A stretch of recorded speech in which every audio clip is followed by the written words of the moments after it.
Hey guys, it's Amanda and this is my channel Mindful Dinosaur. Welcome back to my channel. Unless you're new here, then welcome.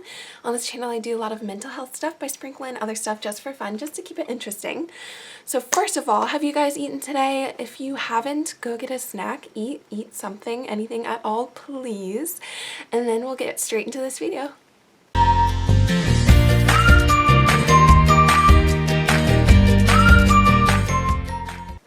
So today's gonna kind of be like a humble jumble of just thoughts going on, but as the title you can probably tell, I'm gonna go over kind of what it's like to be in an eating disorder hospital, like inpatient unit, because that's from my experience what I've experienced. So first I'm gonna kind of go over like what you can't really bring to an eating disorder unit. So some of the things are like stuffed animals if you're in the adult unit. In the adolescent unit, you could bring like one stuffed animal, but you can't bring your own blanket. You can't bring your own pillow. You can have nothing with strings like hoodies or anything. You can't have hoods. They say like you can't have like pockets, but obviously like a lot of things have pockets. So like you can wear jeans with pockets, you can wear sweatpants with pockets, but you can't have anything like with a string or a waistband like holding it up.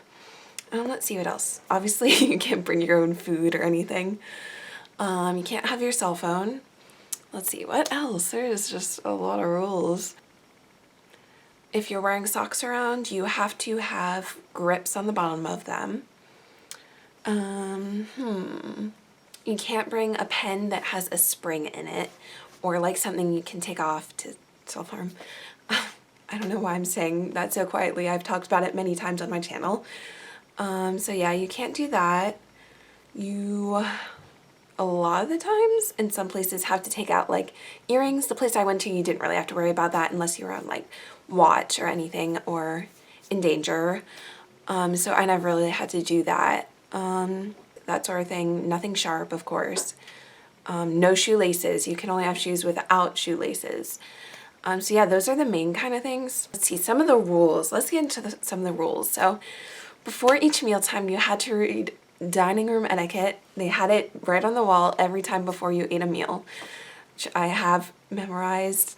Oh my god, at least, okay, I feel like now I don't have it as memorized as I used to, which is probably a good thing, and I'm glad about that. But yeah, whenever you're at the table for a meal, your feet have to be flat on the floor.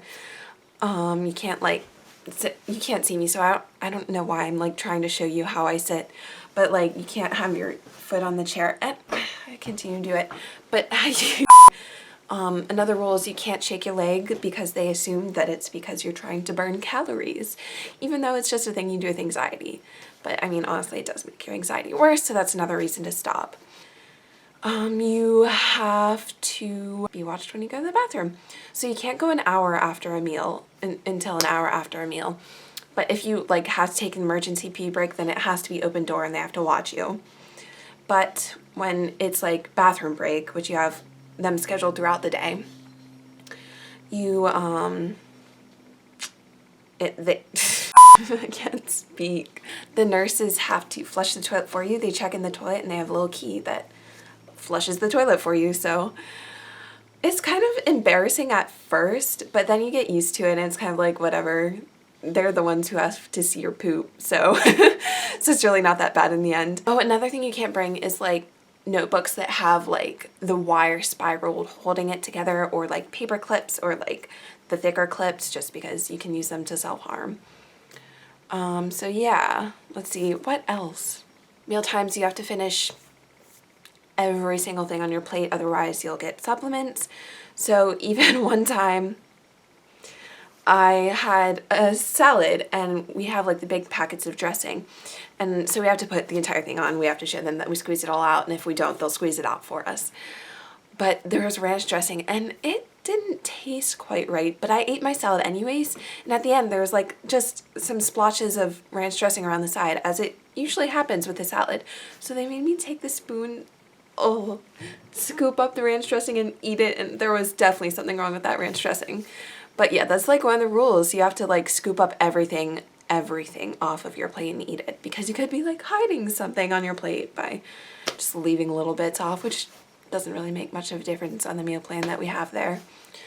So yeah, that's like another thing that we have to do. You can't stand up or walk unless it's necessary to like go to groups. You have to sit down the entire time, and you can't like lay down during the day. You can't sleep during the day. I mean, everyone does. But they were kind of getting harder about that the last time I went. So that's always fun because you're mentally exhausted the entire time you're there. You're using up so much energy, not like physically, but mental energy, and it's exhausting. So all you want to do is sleep. Yeah, so those are some of the rules. Let me think. I'm sure there's other ones. Obviously, there's other ones. I'm glad that I can't remember as many now because it's been over a year since I've been out. I'm so pumped about that. So yeah, you can't have like bags with you because you could hide food under them. And then another thing, basically in the morning when you get weigh-ins, you have to go to the bathroom, and then they check to make sure you went to the bathroom. And then you'd get in a paper gown and you'd go to get weighed. And then you'd have to go take a shower, and the showers were only 8 minutes long. So you had to really speed up and do it because, yeah, that's not much time at all. I usually got it done in like 6 minutes, honestly. I just scrub. You know how a shower works. I don't need to tell you how a shower works. But yeah, so showers are real quick there. And there's obviously a no touch policy. You can't hug anyone because trauma, like people have trauma and it might trigger something for them. Those are like the main ones I can think of. I'll probably make like a part 2 about this sort of thing if I remember like anything more. But yeah, so it's really hard being in an inpatient treatment center. You get all your rights taken away. Sometimes you don't even get treated like a human. You're just like a patient or someone who needs help, or just like, yeah. So it's really uncomfortable because it's like the nurses don't listen to you. I mean, there are good nurses, of course, but a lot of them, they're just like, this is just like an issue that needs to be solved. Not like this is a problem, like a person who has issues, you know? So it's kind of frustrating in that way when like even doctors sometimes don't listen to you. But it is very helpful if you are in like a place where you need help.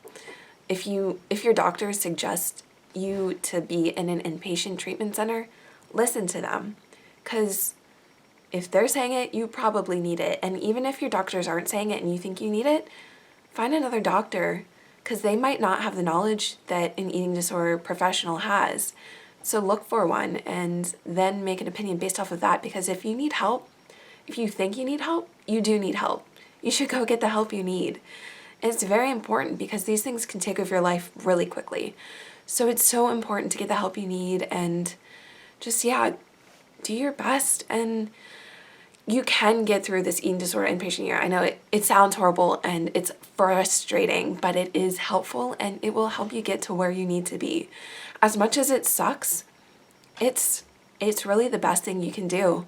So please don't be scared to go get help, because help is exactly what you need. And it's scary. Yes, it's so scary to go into a new environment. Like the first time I went, oh my God, I was crying. I was like, please take me out, please take me out. Honestly, that was every single time. The first few days I was like, I don't want to be here. Take me home, take me home.